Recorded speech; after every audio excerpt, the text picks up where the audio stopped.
Assalamualaikum warahmatullahi wabarakatuh dan selamat pagi.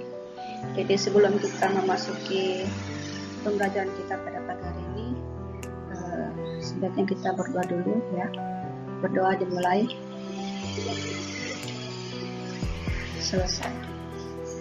Oke, pada pertemuan kita, ya ini merupakan pertemuan pertama pada mata kuliah rekayasa perangkat lunak skala Bluetooth ya. Saya adalah dosennya, Bu Titin Wahyuni ya. Ini merupakan mata kuliah semester 3 ya. Pertemuan-pertemuan selanjutnya kita telah melakukan di mata kuliah yang lain, dan ini merupakan pertemuan pertama kita di semester 3 di mata kuliah rekayasa perangkat lunak skala Bluetooth. Nah, sebelum kita masuk ke mata kuliah rekayasa perangkat lunak, ada beberapa acuan atau tahapan yang harus Anda lihat ya. Dimulai dari kehadiran, ada tugas individu, ada keaktifan, ada ujian tengah semester, dan ada ujian akhir semester. Nah, kehadiran ini ibu kasih 25% ya, karena seperti biasa mahasiswa yang hadir saja belum tentu langsung paham apa yang dimaksudkan dari materi yang telah ibu bawakan, apalagi yang tidak pernah sama sekali ikut di perkuliahan ibu atau di mata kuliah tersebut. Makanya ibu kasih poin 25%, sedangkan tugas individu ibu kasih 30% ya, karena ini menilai tentang individu kalian masing-masing, dan individu masing-masingnya. Jadi kalau ada tugas harap dikerja dengan sebaik-baiknya sesuai dengan apa yang ibu harapkan, dan biasanya ibu kasih deadline ya, karena deadline itu harus sesuai dengan tepat waktu.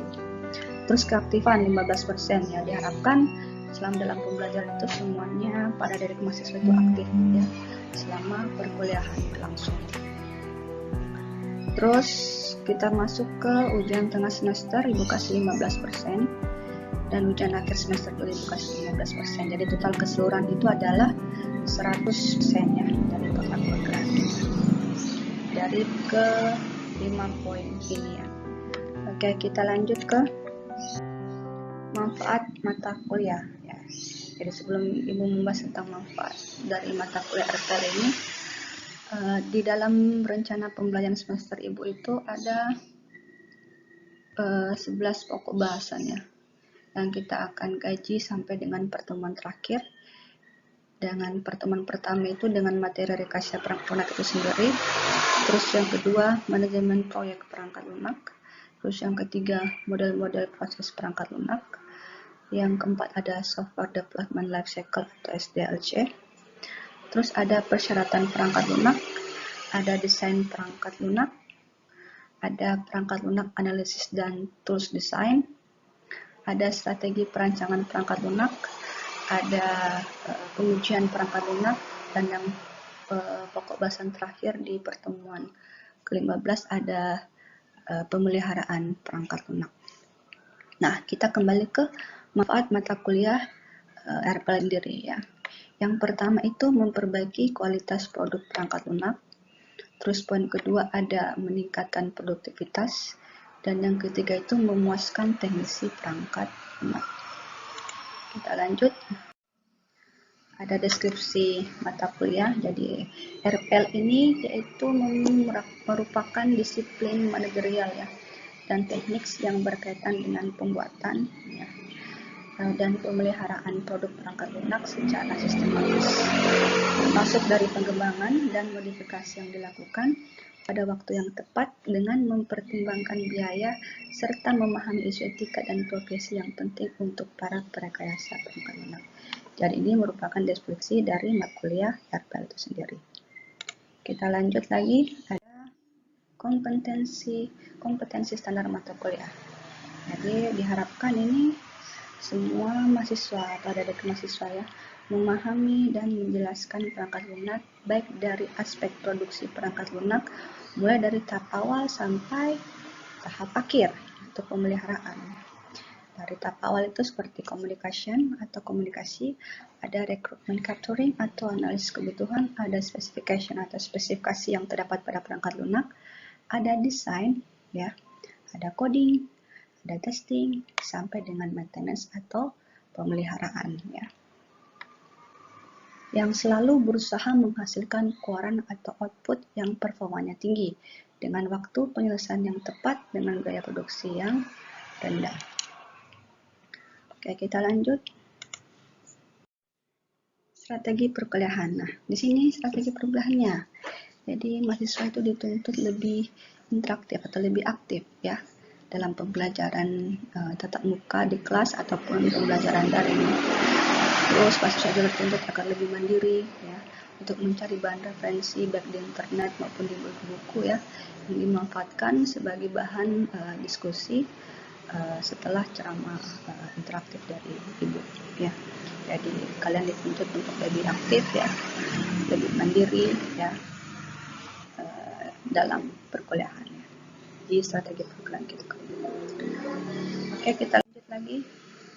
Oke, nah inilah pertemuan pertama kita. Yang akan kita bahas adalah rekayasa perangkat lunak. Adapun sub pokok bahasan yang terdapat pada rekayasa perangkat lunak ada 7 poin. Yang pertama itu adalah definisi komputer itu sendiri, ada sistem komputer, ada perangkat lunak, ada aplikasi perangkat lunak, ada rekayasa perangkat lunak, ya. Ada lapisan layer dalam rekayasa perangkat lunak, serta berbagai permasalahan dalam rekayasa perangkat lunak.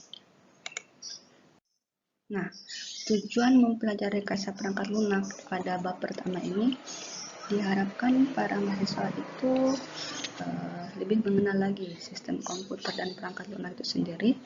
Terus kita dapat mempelajari klasifikasi perangkat, dan yang ketiga itu mengenalkan rekayasa perangkat lunak. Nah, ini adalah sub pokok bahasan pertama, definisi dari komputer. Komputer itu dapat melakukan pengolahan data ya. Komputer itu dapat memberikan atau menghasilkan informasi. Dalam ini jika komputer dapat mengolah data yang dapat menghasilkan sebuah informasi ya. Terus yang poin ketiga itu komputer merupakan alat elektronik ya, komputer yang merupakan alat elektronik ya. Terus selanjutnya komputer dapat menerima input data ya, betul ya.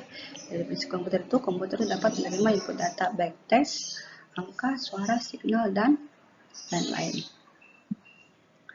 Terus lagi komputer menggunakan program yang tersimpan dalam memori komputer ya. Terus ada lagi komputer bekerja secara otomatis, dan komputer dapat menyimpan program dan data hasil olahannya. Ini adalah merupakan definisi dari komputer. Ibu sengaja orangnya agar lebih dipahami dan lebih dimengerti. Oke, kita lanjut lagi. Sistem komputer. Bahasan yang kedua dari rekayasa perangkat lunak ada namanya sistem komputer, yaitu hardware ya, ada hardware, ada software, ada firmware ya. Di mana hardware itu merupakan perangkat keras yang merupakan kumpulan segala piranti ya atau komponen dari sebuah komputer yang bisa dilihat ya secara kasat mata, atau bisa disentuh atau bisa diraba. Jadi kalau dibilang secara fisik bisa dilihat secara nyata ya, contohnya itu seperti casing komputer itu sendiri, ada keyboard sama ada monitor ya. Sedangkan software adalah perangkat lunak. Jadi kalau dibilang software adalah perangkat lunak, kebalikan dari si hardware-nya, perangkat keras. Jadi kalau dibilang software itu merupakan suatu data yang diprogram sedemikian rupa dan disimpan dalam sebuah dalam bentuk digital ya. Jadi seperti di bentuknya tidak dilihat ya, nggak nyata ya. Jadi, kebalikan dari hardware-nya.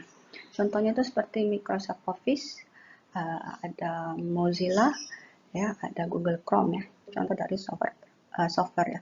Sedangkan kalau brandware itu ya manusianya atau si otaknya, manusia atau otak atau si pengguna atau si usernya ya. Jadi orang-orang yang menggunakan perangkat komputer tersebut ya, seperti ibu sekarang ya, adalah brandware-nya ya. Baik juga itu bagian operator, contohnya juga seperti operator dan programmer ya. Terus kita lanjut lagi, perangkat lunak ya. Ini perangkat lunak adalah perintah atau instruksi program, perintah atau instruksi program komputer yang mana bila dieksekusi akan memberikan fungsi ya, dan untuk kerja seperti yang diinginkan. Terus yang kedua, struktur data yang memungkinkan program memanipulasi data dan informasi secara proporsional ya. Terus yang ketiga itu ada dokumen yang menggambarkan operasi dan kegunaan program. Ini merupakan definisi dari perangkat lunak. Kita masuk kesan selanjutnya, ada klasifikasi perangkat lunak. Nah, klasifikasi perangkat lunak ada sistem operasi, ya, ada program utility, ada program aplikasi, ya, ada paket pemrograman dan bahasa pemrograman. Terus apa sih sistem operasi? Kalau sistem operasi itu adalah merupakan perangkat lunak yang berfungsi untuk mengoperasikan komputer ya, serta menyediakan antarmuka dengan perangkat lunak atau pengguna. Artinya kayak tampilannya ya, kalau sistem operasi interface-nya. Contohnya itu Microsoft Windows ya, sistem operasi Microsoft Windows, ada Unix, ada Linux ya. Sedangkan kalau program utility itu merupakan program khusus ya, yang berfungsi sebagai perangkat pemeliharaan sistem ya, seperti antivirus, berganti hard disk ya, manajemen hard disk ya. Contohnya itu kayak Norton Utility, McAfee dan Partition Management. Sedangkan kalau program aplikasi itu merupakan program yang dikembangkan untuk memenuhi kebutuhan ya, seperti aplikasi akuntansi, aplikasi perbankan, aplikasi manufaktur. Sedangkan kalau paket pemrograman itu dia merupakan program yang dikembangkan untuk kebutuhan umum ya, seperti tadi Microsoft Word, Excel, Notepad ya, dan sebagainya. Sedangkan bahasa pemrograman itu dia merupakan sebuah instruksi standar ya, yang merupakan bahasa pemrograman komputer ya, seperti C++ ya, Java, ya, HTML ya, itu merupakan bahasa pemrograman. Kita lanjut lagi. Aplikasi perangkat lunak. Nah, jadi perangkat lunak dapat diaplikasikan ke berbagai situasi dan lingkungan di mana serangkaian langkah prosedural telah didefinisikan.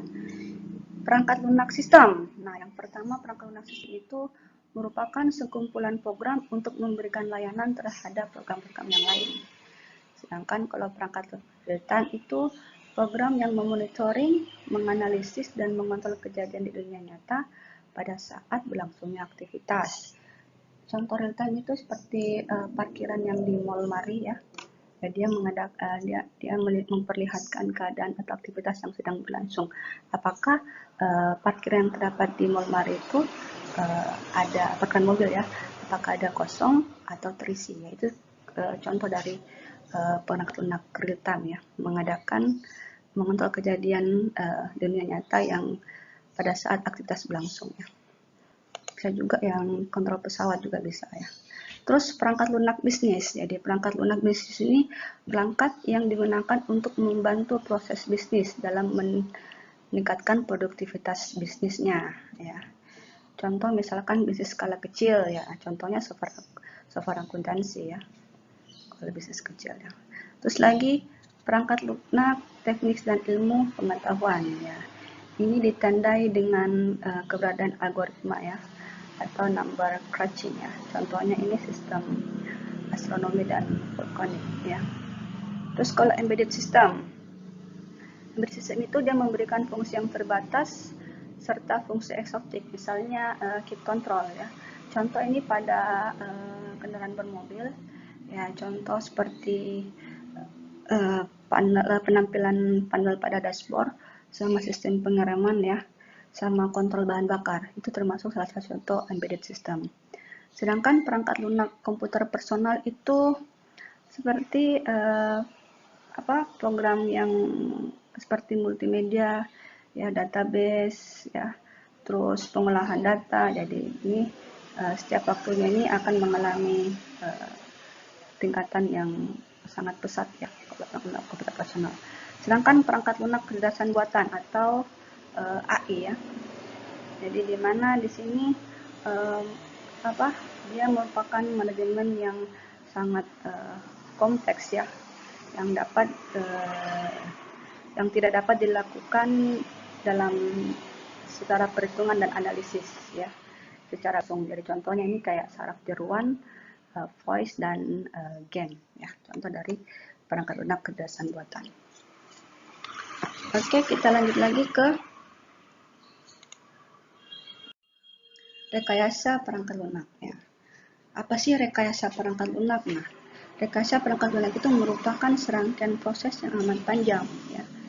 Jadi ada tahapan-tahapan yang harus dilalui ya, untuk membuat atau menciptakan suatu perangkat lunak yang berkualitas, yang membahas semua aspek produksi perangkat lunak, mulai dari tahap awal itu komunikasi, analisis kebutuhan, menentukan spesifikasi dari kebutuhan pengguna, desain, coding, pengujian, sampai tahap pemeliharaan setelah digunakan. Jadi, hal yang perlu digarisbawahi juga bahwa perangkat lunak itu bukan merupakan cabang ilmu komputer yang mempelajari tentang teknikal coding. Kita belajar coding tapi tidak lebih kepada teknikal codingnya.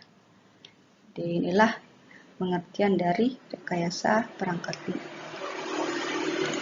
Oke, kita lanjut ke tujuan rekayasa perangkat lunak ya. Tujuan rekayasa perangkat lunak itu menghasilkan perangkat lunak yang berunsur kerja tinggi, andal, serta tepat waktu. Terus yang kedua, menghasilkan perangkat lunak yang memiliki kekuatan dalam menghadapi berbagai ancaman dan gangguan ya. Terus yang ketiga, menghasilkan perangkat lunak dengan biaya produksi yang rendah ya. Yang keempat, menghasilkan perangkat lunak yang biaya pemeliharannya rendah ya. Yang terakhir itu menghasilkan perangkat lunak yang bisa bekerja di berbagai macam platform. Jadi ini merupakan tujuan dari rekayasa perangkat lunak ya. Jadi menghasilkan produk yang berkualitas, menghasilkan biaya produksi yang rendah dan pemeliharaan yang rendah, dan yang terpenting itu bisa bekerja di berbagai macam platform. Oke, kita lanjut lagi ke ini adalah wilayah cakupan rekayasa perangkat lunak. Ada software recruitment, design, construction, testing, maintenance, manajemen lagi, terus method, software quality, proses, dan software recruitment-nya. Ada berapa yang wilayah cakupan rekayasa. Jadi kalau dibilang software recruitment itu adalah aktivitas fase ini didominasi oleh peran pengguna ya, dalam menerjemahkan ide, gagasan ya, pandangan ya, secara singkat dan tidak ambigu ya, untuk mencapai atau menghasilkan produk kualitas yang tinggi atau baik.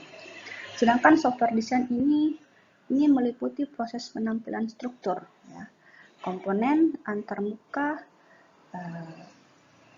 ya, ini masuk dari software design. Terus software construction, jadi aktivitas yang berhubungan dengan hal-hal detail dalam pengembangan perangkat lunak. Sedangkan kalau software testing lebih kepada aktivitas yang meliputi pengujian ya, pada kinerja perangkat lunak. Sedangkan kalau software maintenance ini lebih kepada aktivitas yang mencakup upaya-upaya perawatan ketika peralatan lunak telah dioperasikan. Sedangkan kalau konfigurasi manajemen ini suatu disiplin ilmu yang secara sistematis mengendalikan ya selama proses pengembangan perangkat lunak ya. Sedangkan kalau manajemen ini dia lebih pada berkaitan dengan pengelolaan dan pengukuran RPL, termasuk perencanaan perangkat lunak. Sedangkan tools method ini berkaitan dengan kajian atau teoritis tentang alat bantu dan metode dari rekayasa perangkat lunak. Oke. Terus lagi ada software quality. Ya, ini lebih kepada kualitas dari si produknya tersebut ya. Apakah produk itu layak atau tidak. Sedangkan kalau pada prosesnya ya, berhubungan dengan implementasi, definisi, pengukuran, pengelolaan, perubahan, perbaikan pada proses rekayasa perangkat lunak. Dan ini merupakan wilayah cakupan dari RPL. Ya. Kita lanjut lagi.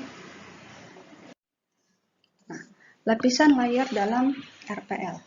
Ada 3, ada lapisan proses, ada lapisan metode, ya, ada lapisan alat.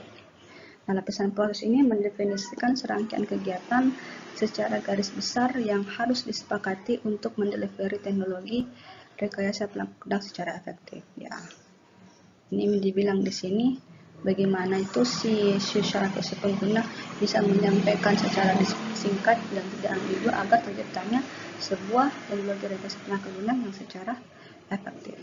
Sedangkan lapisan metode ini memberikan pengetahuan teknis untuk mengembangkan perangkat lunak. Lapisan ini mencakup analisis kebutuhan, desain, pengkodean, pengujian, dan pemeliharaan. Ini merupakan tahap-tahap yang harus dilalui oleh dalam pembuat atau menghasilkan sebuah produk yang berkualitas. Sedangkan lapisan alat tools atau multi penggunaan ini biasa disebut dengan CASE atau Computer Aided Software Engineering. Ya. Di sini CASE ini membantu dalam mengembangkan aplikasi termasuk analisis, ya, desain, pembuatan kode, dan pengujian. Ini merupakan ada 3 ya lapisan layar dalam RPL. Oke, kita lanjut lagi. Berbagai masalah dalam RPL. Ini subpokok bahasan terakhir ya. Berbagai masalah dalam RPL adalah masalah ruang lingkup. Ada biaya, jadwal, dan kualitas, dan masalah konsistensi. Nah, kalau dibilang masalah ruang lingkup, di sini perlu kita pertanyakan. Ya. Misalkan ini pengembangan sistemnya ini mau di skala besar atau skala kecil, ya. Jadi kalau kita menggunakan pengembangan sistem di skala besar, pasti menggunakan teknologi yang besar, ya, dan manajemen proyek yang besar. Begitu sebaliknya, kalau kita mengembangkan sistem di skala kecil, ya, kita hanya menggunakan teknologi yang kecil saja dan proyek yang kecil. Terus biaya, jadwal, dan kualitas. Nah, seperti di awal tadi Bu bilang, kalau masalah RPL itu masalah biaya. Jadi tujuan dari RPL tadi kan menghasilkan biaya produksi yang rendah dan pembayaran yang rendah. Ya. Jadi sebaiknya kita mengkondisikan biaya kita ya, agar tidak semuanya itu bisa biayanya itu bisa kita transisikannya dengan baik. Ya. Terus kalau jadwal, ya jadwal itu harus telah ditentukan ya, tidak melewati jadwal yang telah ditentukan oleh si pengguna maupun si pengembang atau developer itu sendiri. Kalau misalkan jadwalnya berenten ya pasti otomatis bisa berdampak pada biaya, menghasilkan lagi biaya produksi yang lebih besar lagi, sehingga produknya itu ya tidak bisa berjalan dengan baik ya. Terus kualitas ya, kalau kita menghasilkan biaya rendah terus jadwal sesuai waktu, insya Allah kualitasnya juga kita harus perlu tekankan agar menghasilkan kualitas yang sangat bagus. Terus masalah konsistensi ya, walaupun dibilang kalau kita telah mendapatkan biaya yang rendah, terus jadwal yang sesuai dan kualitas yang bagus, di dalam suatu organisasi itu perlu namanya ada konsistensi dalam suatu proyek. Jadi masalah konsistensi juga perlu ya untuk untuk dipakai dalam proyek pengembangan perangkat lunak. Jadi itulah tadi materi terakhir yang Ibu bahas di rekayasa perangkat lunak ya. Jadi ada beberapa poin tadi, sampai dari definisi dari komputer itu sendiri, ada sistem komputer, ada aplikasi perangkat lunak, rekayasa perangkat lunak, dan lapisan yang terdapat pada perangkat lunak, serta berbagai masalah yang terdapat pada rekayasa perangkat lunak. Jadi demikianlah materi kita pada pertemuan pertama tentang rekayasa perangkat lunak. Diharapkan adik-adik mahasiswa dapat memahami dan mengkaji ulang lagi materi yang telah Ibu berikan. Pertemuan kedepannya kita akan mengadakan diskusi ya. Jadi nanti Ibu bagikan materi dan kita akan diskusi, dan ada beberapa kasus yang akan kita selesaikan di masalah rekayasa perangkat lunak. Akhir kata dari Ibu, terima kasih atas waktu dan partisipasinya, dan Assalamualaikum warahmatullahi wabarakatuh.